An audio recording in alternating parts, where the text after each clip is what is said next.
always taking action for you. We begin tonight with the federal charges handed down in the meningitis outbreak of 2012. Tonight we're hearing from the people who were victimized by those tainted steroid injections. Federal prosecutors have charged 14 people in the investigation. 2 of them are the co-founders of the New England Center that manufactured that drug. 64 people have died from those injections, 23 of them from right here in Michigan. 7 Action News investigator Jim Kirshner is live in Brighton now, where the pain clinic operated and injected those tainted drugs. Jim. Yeah, Carolyn, that clinic has since closed. This is that indictment, and at the top of the list, racketeering, running a criminal enterprise, life if convicted. This is good news for the Michigan families. They've all been identified and interviewed by the FBI and could be called to testify at this trial. It's a nice Christmas present. Justice will finally be served. Penny LaPierre keeps the memory of her husband Lynn close, a wedding picture, part of his ashes, an especially made glass figurine.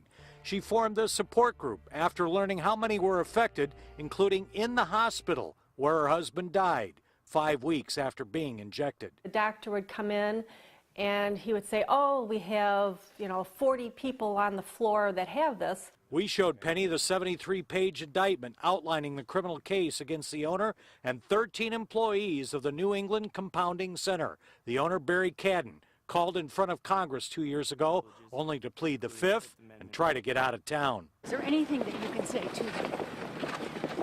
And why not? The evidence shows the making of the drug inside his lab in Boston was not sterile, and the tainted vials sent out anyway.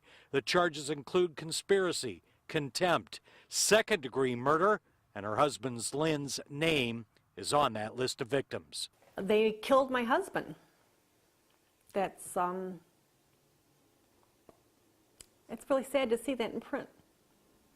I can do all this talking that I want, but yeah, I miss him. This drives it home. It drives it home, seeing this. It's been over 2 years that this man has still been able to run, and he's killed 64 people.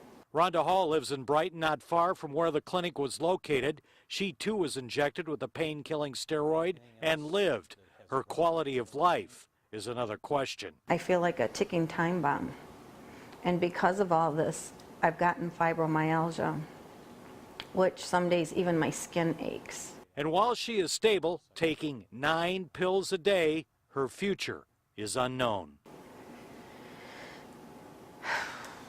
I relive it every day because they cannot tell me if the infection is gone.